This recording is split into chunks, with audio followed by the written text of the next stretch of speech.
¿Qué tal están, queridos hermanos? Bien, como ya adelantaba en la oración, ya llevamos bastante tiempo viendo el Sermón del Monte y hemos visto cómo este sermón claramente confronta nuestras vidas porque vemos que el Señor, ya si la ley era difícil de cumplir, Él va más allá de la ley porque va a ver a lo que hay dentro de nuestros corazones. Vemos que el Señor deja en claro que no basta solo con nuestras acciones, sino que aún más importa lo que hay dentro de nuestros corazones y cuáles son las intenciones que hay en Él.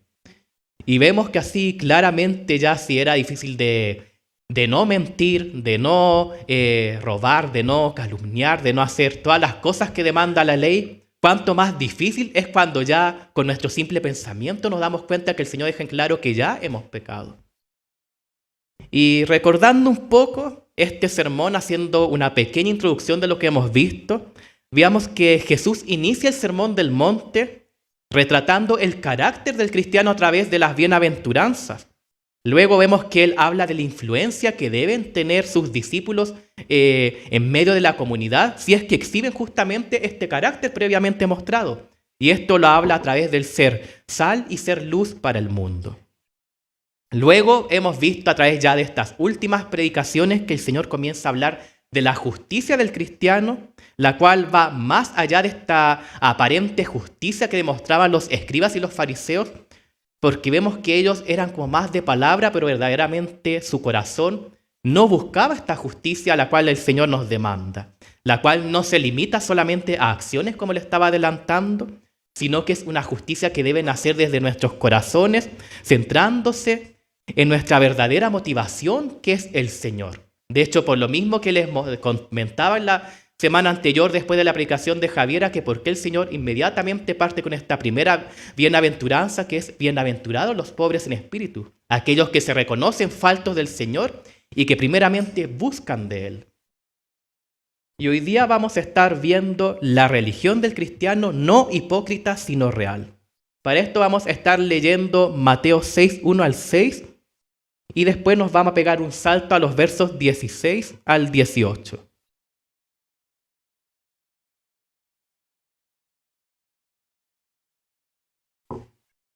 Y para esto, en esta oportunidad voy a leer la Biblia de las Américas, ya que es una traducción un poco más acorde para el pasaje.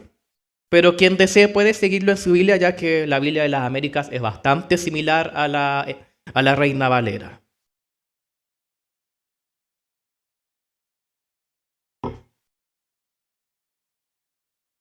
Bien, Mateo 6, versos 1, dice: Cuidad de no practicar vuestra justicia delante de los hombres, para ser vistos por ellos. De otra manera, no tendréis recompensa de vuestro Padre que está en los cielos. Por eso, cuando des limosna, no toques trompeta delante de ti, como hacen los hipócritas en las sinagogas y en las calles, para ser alabados por los hombres. En verdad os digo que ya han recibido su recompensa.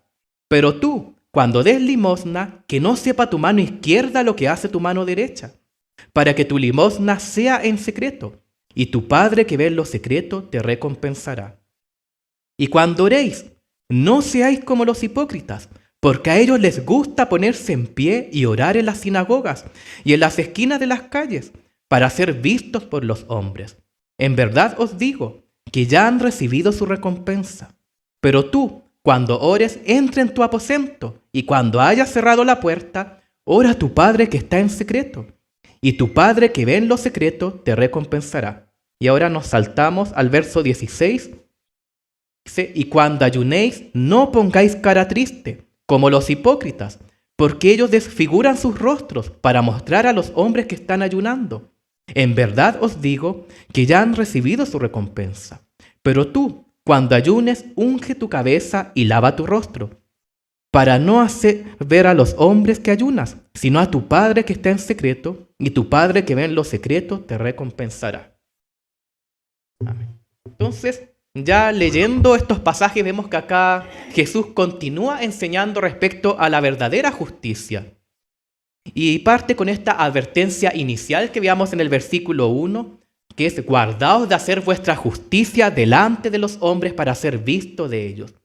Y a primera vista, si retrocedemos cuando el Señor dice ser sal y ser luz al mundo, puede parecer como un poco como que el Señor se contradice acá. Porque ¿cómo es la cosa, Señor?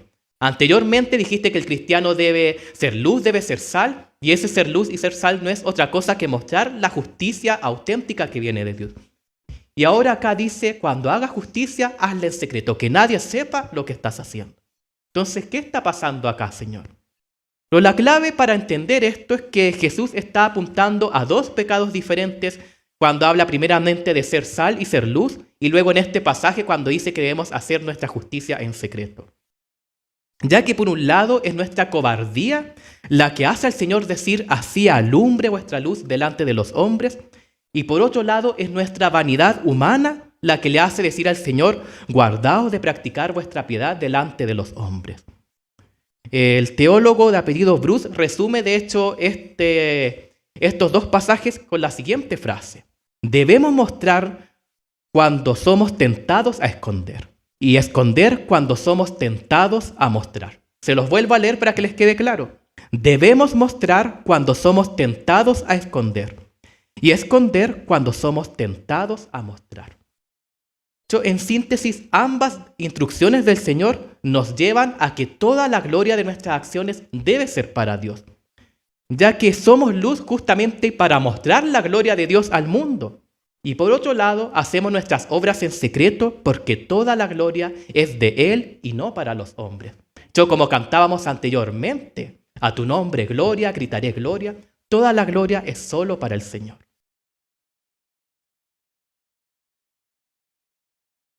Y acá también, antes de empezar a pasar ya a cada una de las situaciones que nos presenta el Señor, también tenemos que observar que acá Jesús ya está dando por sentado que sus seguidores realizan cada una de estas prácticas religiosas. El Señor ya da por sentado que sus discípulos dan limosnas, que sus discípulos oran y que ayunan. Ya que vemos que el Señor no dice si tú ayunas, si tú fueras a dar plata, si tú fueras a orar, hace tal cosa. No, el Señor dice cuando ores, cuando ayunes, cuando des limosna. O sea, el Señor ya da por sentado que nosotros debemos realizar estas prácticas religiosas. Es más, de hecho, el trío de estas prácticas que vemos acá, de cierta manera expresan algún grado de cómo deberíamos ser nosotros en nuestra relación hacia Dios y los demás y hacia nosotros mismos. Ya que por un lado, el dar limosna es procurar servir a nuestro prójimo. Por otro lado, el orar es buscar el rostro de Dios y humillarnos ante Él, reconociendo nuestra dependencia del Señor. O sea, en otras palabras, reconociendo esta pobreza en espíritu que se nos presenta en el inicio del Sermón del Monte.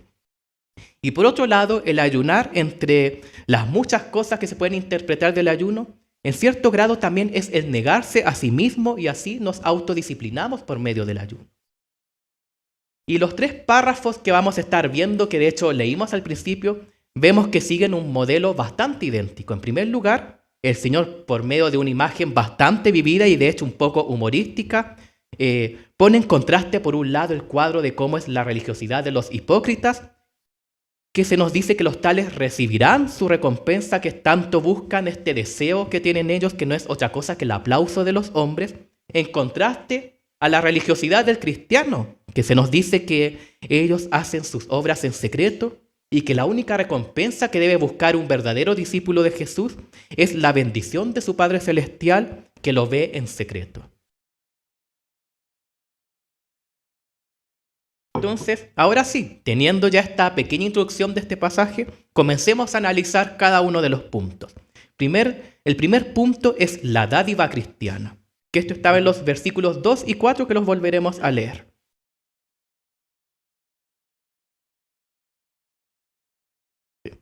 Por eso, cuando des limosna, no toques trompeta delante de ti, como hacen los hipócritas en las sinagogas y en las calles, para ser alabados por los hombres. En verdad os digo que ya han recibido su recompensa. Pero tú, cuando des limosna, no sepa tu mano izquierda lo que hace tu derecha, para que tu limosna sea en secreto, y tu Padre que ve en lo secreto te recompensará. Es que en el Antiguo Testamento encontramos bastante pasajes acerca de la compasión al pobre. O sea, vemos que no es algo que el Señor únicamente haya tratado acá en su ministerio, sino que ya es algo que se viene enseñando desde el Antiguo Testamento, que el pueblo de Dios debía tener compasión por los necesitados. Y la palabra griega que se traduce acá por limosna es la palabra elemosune, que significa literalmente obra de misericordia o de piedad. Entonces, acá volvemos a encontrarnos justamente una vez más con las bienaventuranzas. Por eso vemos el por qué el Señor parte con el carácter del cristiano. Ya que si Dios es misericordioso, su pueblo también debe mostrar misericordia para los demás. Si nuestro Padre ha tenido misericordia para nosotros en ese acto tan grande de que nosotros, no mereciendo nada más que la muerte producto de nuestro pecado, dio su vida para pagar el precio que nosotros merecíamos, nosotros asimismo debemos mostrar misericordia con los demás.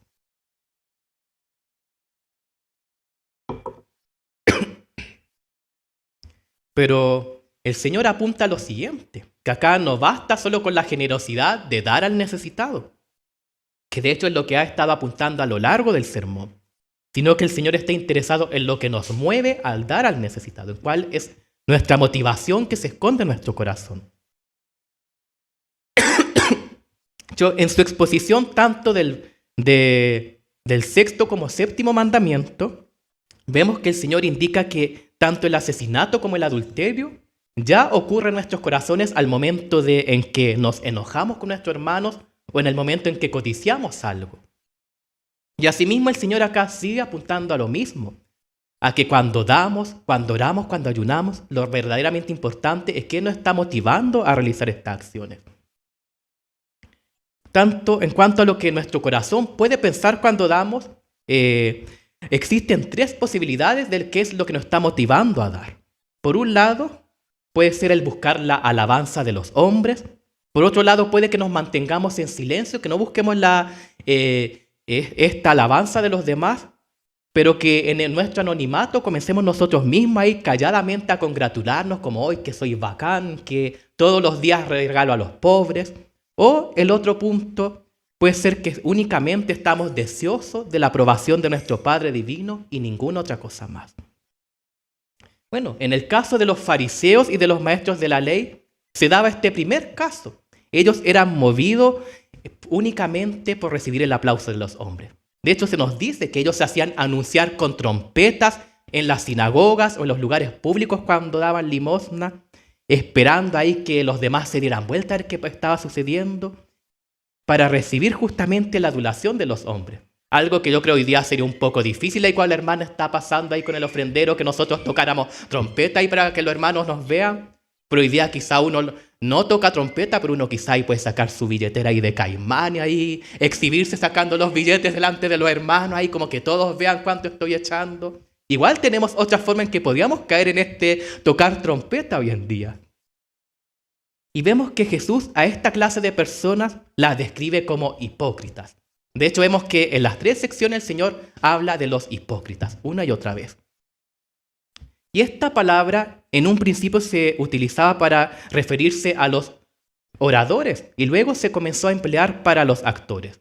Y acá tenemos que entender a los oradores no como esas personas quizás como filósofos que hablan ahí a solas filosofiando, no, se refiere justamente a estos oradores también que vienen en cuanto al teatro. Recordemos que el teatro en un principio no es como nosotros lo conocemos hoy en día con los actores, sino que en el inicio era una única persona que usaba máscaras y justamente era un orador, hacía una especie de monólogo y ese era el teatro.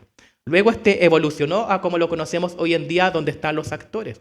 Y la palabra hipócrita justamente define a estos dos tipos de personas relacionadas al teatro. Entonces, esta palabra podemos ver que el Señor acá está hablando de personas que utilizan máscaras y que no muestran su verdadera personalidad, sino que muestran una faceta falsa hacia los demás. Y en cuanto a estas personas que desempeñan un papel falso, el Señor nos dice que ellos ya han recibido su recompensa. Y acá es interesante detenerse un poco porque la palabra que se traduce por recompensa es una palabra que en su significado más literal se empleaba para referirse a este recibo que se entrega cuando ya a alguien se le da todo su pago. Sí, lo que el Señor en síntesis está diciendo, ellos ya han recibido su pago completo. Ya han recibido todo lo que buscaban, que no era otra cosa que el aplauso de los hombres.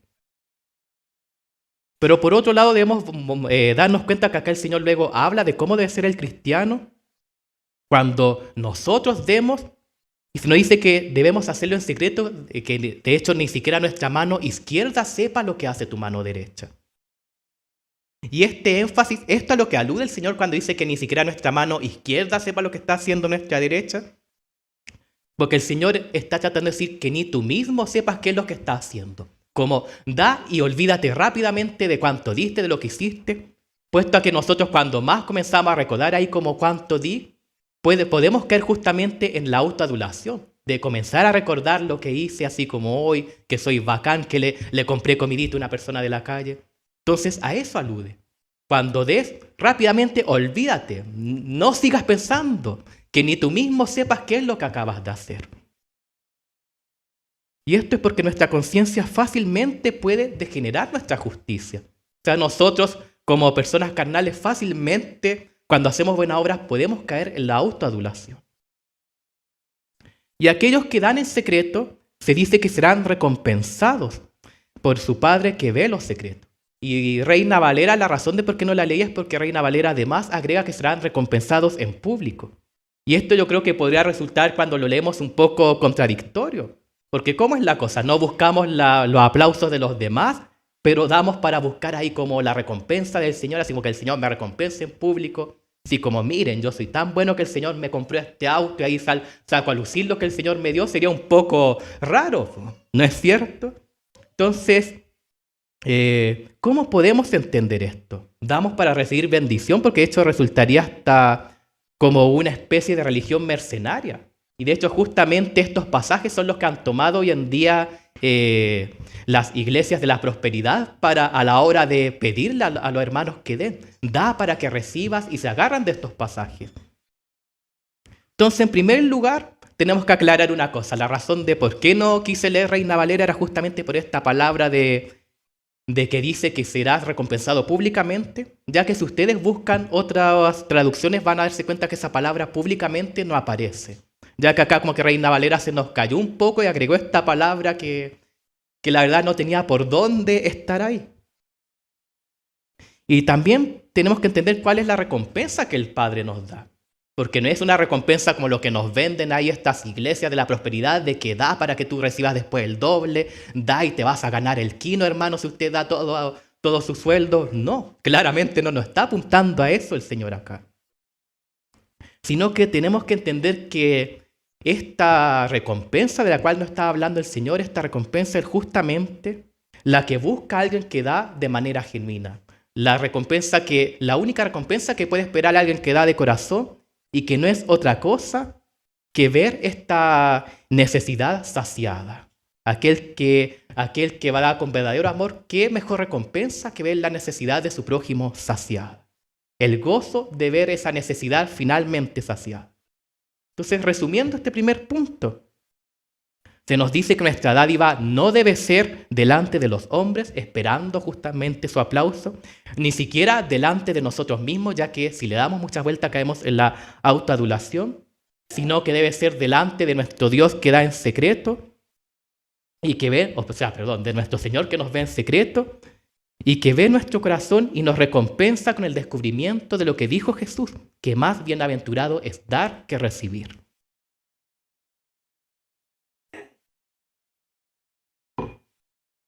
Luego pasamos al segundo punto, que es la oración cristiana, que esto lo encontramos en los versos 5 al 6. Los 5 al 6 dice, y cuando oréis, no seáis como los hipócritas, porque a ellos les gusta ponerse en pie y orar en las sinagogas y en las esquinas de las calles, para ser vistos por los hombres. En verdad os digo, que ya han recibido su recompensa. Pero tú, cuando ores, entra en tu aposento, y cuando hayas cerrado la puerta, ora a tu Padre que está en secreto. Y tu Padre que ve en lo secreto te recompensará. Entonces, el segundo ejemplo que nos pone acá el Señor del tipo religioso de justicia es la oración. Y se pone justamente en contraste con la razón de la oración del hipócrita y tanto la recompensa que cada uno recibe. Y acá cuando leemos este pasaje y vemos lo que se dice de los hipócritas, en un principio nos puede sonar bien, porque dice que ellos aman orar. Uno dice, chuta que bacán, ojalá yo también amara orar como estos hipócritas. pero verdaderamente lo que ellos aman no es el orar, ni tampoco el Dios al cual están orando. Lo que ellos verdaderamente aman son ellos mismos. Se aman a sí mismos y la oportunidad del poder exhibirse de manera pública. Y se nos dice una vez más que ellos ya reciben su pago por esto, que es la adulación de los hombres. Pero luego se nos dice que nosotros, los cristianos, cuando oremos, debemos hacerlo en secreto, en nuestro aposento, cerrada la puerta, lejos de toda distracción, de toda mirada de los hombres. Debemos encerrarnos a solas con Dios. Por eso, un lado, el Señor, cuando apunta a que debemos encerrarnos en nuestra puerta, está por un lado hablando de esto, de aléjate de toda cosa que te pueda distraer, porque la oración no es otra cosa que tener un momento a solas con Dios. La esencia misma de la oración cristiana es la búsqueda del Señor, es la búsqueda de Dios a través de la oración. Lo buscamos para reconocerlo tal cual es. Y justamente acá podemos ya ver esta contradicción con los hipócritas. Nosotros oramos porque buscamos al Señor por lo que Él es. Oramos a Él, lo buscamos porque Él es el Dios creador, es el Señor nuestro, es Dios nuestro juez, es nuestro Padre celestial mediante Jesucristo nuestro Salvador. Creo que muchas veces cuando oramos justamente reconocemos estas cosas del Señor y quizás probablemente podríamos enumerar muchas otras cosas que reconocemos cuando estamos humillados ante nuestro Padre. Pero también tenemos que entender que este llamado que hace el Señor de orar en secreto no significa que nuestra oración deba ser siempre en secreto, ahí encerrarnos para orar, ya que en ese caso no tendría ningún sentido que nos juntáramos acá, pues hermano. O sea, ¿para qué juntarnos como iglesia si nuestra oración tuviera que ser siempre en secreto? De hecho, cuando el Señor enseña a orar en los versículos que están más adelante, luego del 5 y 6, vemos que el Señor cuando enseña a los discípulos a orar, Él dice Padre nuestro. No dice tú cuando ores, ora Padre mío que está en los cielos. No, dice deben orar así, Padre nuestro que estás en los cielos. Entonces esto no tendría ningún sentido claramente si nosotros oráramos siempre solos. Y en cuanto a la recompensa que podemos esperar a aquellos que oramos de manera genuina, que oramos con la única intención de encontrar el rostro de Dios, de humillarnos ante Él, podemos comenzar a dilucidar cuál es la recompensa que ellos van a recibir a través de la palabra griega que se traduce acá como aposento, que es la palabra tameión. Y este tameión era la bodega donde se escondían los tesoros en las casas griegas.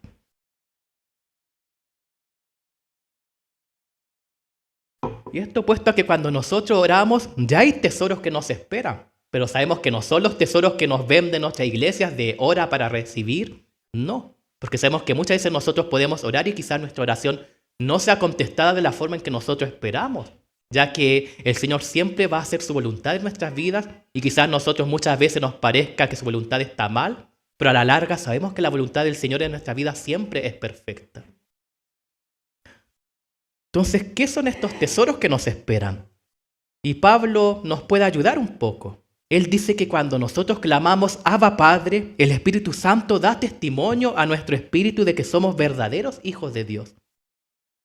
Ya no somos huérfanos porque el Señor nos ha adoptado por medio de Jesucristo, ni tampoco somos hijos pródigos porque hemos sido perdonados. Entonces, ¿qué mayor recompensa podemos recibir que esa? Que saber que estamos acudiendo ante nuestro Padre y que ya no hay nada que nos impida acercarnos ante Él, porque por medio de Cristo nosotros hemos sido perdonados y se ha roto ese velo que nos separaba del Señor. Entonces, en síntesis, cuando oremos, nuestra oración debe ser plenamente genuina, con un amor hacia Dios, con una verdadera búsqueda hacia el Señor. ¿Y qué otra cosa más grande podemos recibir que ese mismo amor de vuelta y aún mayor? Porque es un amor que, a diferencia del nuestro, no se haya manchado por el pecado, sino que es un amor en su máxima plenitud, un amor plenamente perfecto. Entonces, ¿qué mayor recompensa que recibir el amor del Señor de vuelta? Y por último, tenemos en el tercer punto el ayuno del cristiano en los versos 16 a 18. Vamos a leer estos versos también para recordar lo que se nos dice. Versos 16 al 18 dice, y cuando ayunéis, no pongáis cara triste, como los hipócritas, porque ellos desfiguran sus rostros para mostrar a los hombres que están ayunando. En verdad os digo que ya han recibido su recompensa, pero tú cuando ayunes, unge tu cabeza y lava tu rostro, para hacer ver a los hombres para no hacer ver a los hombres que ayunas, sino a tu Padre que está en secreto, y tu Padre que ve en lo secreto te recompensará.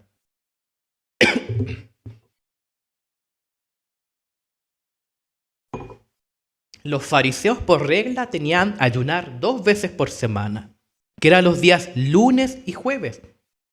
Los discípulos de Juan el Bautista también, cuando leemos los evangelios, vemos que ellos ayunaban, pero vemos que los discípulos de Jesús no lo hacían. De hecho, tenemos un pasaje donde se les pregunta al respecto.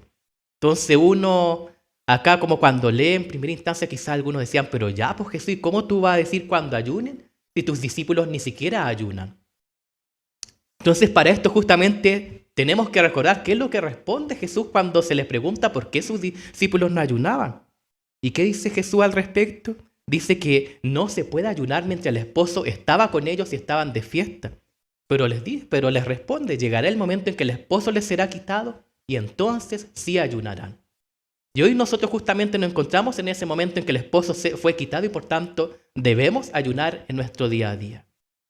De hecho, antes de que Jesús iniciara su ministerio, vemos que él mismo ayunó 40 días en el desierto. Y el ayuno, como les había adelantado al principio, por un lado implica una negación de nosotros mismos, de algo tan básico como es la comida, como es el alimentarnos. Es negarnos, dejar todo de lado, dejar nuestras necesidades de lado para dedicarnos única y exclusivamente a una intensa búsqueda del Señor y sus directrices.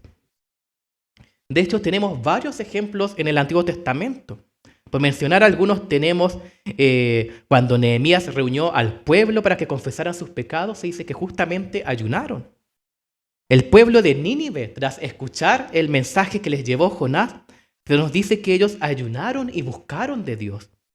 Esther también, antes de ir ante el rey, se nos dice que ella encomendó a todo el pueblo a ayunar, mientras ella misma también ayunaba junto a sus siervas. Entonces podemos comenzar a ver que el ayuno, siempre que lo vemos en la Biblia, se da antes de tener que hacer algo importante. Es como tener un momento íntimo con el Señor, tener un momento a solas con el Señor para buscar, como les decía, sus directrices. Vemos que el pueblo siempre cuando tenía que hacer algo importante, ayunaba y tenía este momento de búsqueda intensa del Señor. Nosotros muchas veces olvidamos el significado del ayuno, porque pensamos que el ayunar es como, bueno, ya hoy día no voy a desayunar, me salto un par de comida y listo, y hacemos nuestro día a día normal únicamente sin comer. Cuando no, pues hermano, usted mientras está sin comer, debería aprovechar ese tiempo de buscar intensamente al Señor. De buscar al Señor a través de su palabra, de buscarlo en oración, de buscar qué es lo que el Señor quiere decirle y quiere indicarle que haga con su vida. ¿Qué directrices seguir? O sea, hermano, si usted algún día se siente sin saber qué camino seguir, muchas veces alguno quizás en el trabajo tiene que tomar decisiones en su vida y no sabe qué hacer. Acá está la solución. Por lo mejor que pueda hacer, hermano, tenga un momento de ayuno y busca al Señor intensamente para hallar respuesta.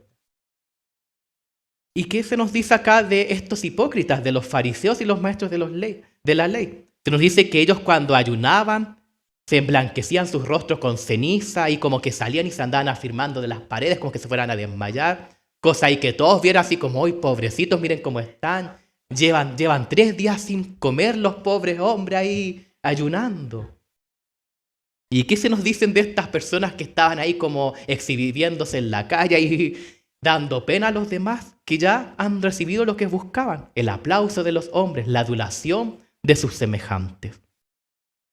Pero una vez más, se nos dice que en cambio el cristiano cuando ayune debe hacerlo de manera secreta, que nadie se dé cuenta. De hecho dice, cuando tú ayunes, si tienes que salir a la calle, si tienes que hacer algo, lava tu carita, báñate y arréglate bien. Haz como el diario vivir, que nadie se dé cuenta de que tú ayunaste. Pero también por otro lado acá tenemos que entender otra parte del ayuno que nos habla Isaías. Isaías enseña que el verdadero ayuno no es otra cosa que desatar las ligaduras de impiedad, dejar libre a los quebrantados, partir nuestro pan con el hambriento y albergar al pobre en nuestra casa.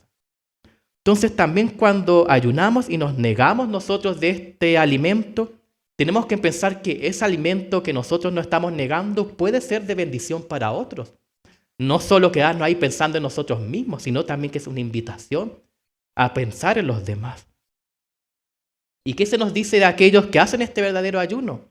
Que se niegan a sí mismos para buscar intensamente al Señor, que se niegan de necesidades básicas por ayudar a los demás. Se nos dicen que ellos se recibirán la recompensa de su Padre. Ya que el ayuno verdadero, como les decía, no es hacernos una autopropaganda como estos fariseos, no es el salir ahí a la calle dando pena, desmayándonos ahí. No, por el contrario, no es otra cosa que el autodisciplinarnos, que el buscar la disciplina del Señor por otro lado. Y no buscamos tener reputación por nosotros mismos, sino que el verdadero ayuno es aquel que expresa nuestra humildad delante de Dios y nuestro interés por los que se hallan en necesidad. Y si estos propósitos se cumplen, ¿qué mejor recompensa podemos recibir, pues hermanos? ¿Qué mejor recompensa que haber recibido disciplina por parte del Señor que poder recibir las directrices para nuestras vidas por parte del Señor? Entonces, concluyendo estos pasajes, hermanos, vemos que estos versículos de principio a fin ponen en evidencia el contraste, por un lado, de cómo es la piedad, la falsa piedad de los fariseos y cómo debe ser la piedad del cristiano. La piedad farisea hemos visto que es ostentosa, que está motivada por la vanidad y que ya ellos reciben lo que buscan, que es el aplauso y la adulación de los hombres. Mientras que la piedad cristiana es en secreto, es motivada por la humildad, jamás busca recompensa acá en la tierra, sino que únicamente busca la recompensa que viene del Señor. Y por otro lado, también hemos visto que tanto el orar, el ofrendar como el ayunar son actividades auténticas por derecho propio. Hemos visto que orar no es otra cosa que buscar de Dios, ofrendar no es otra cosa que servir a los demás, servir a nuestro prójimo, y ayunar es autodisciplinarnos a nosotros mismos, hermano. Entonces, cuando pongamos en práctica cada una de estas actividades, que ahora podamos hacerla sabiendo lo que verdaderamente significan.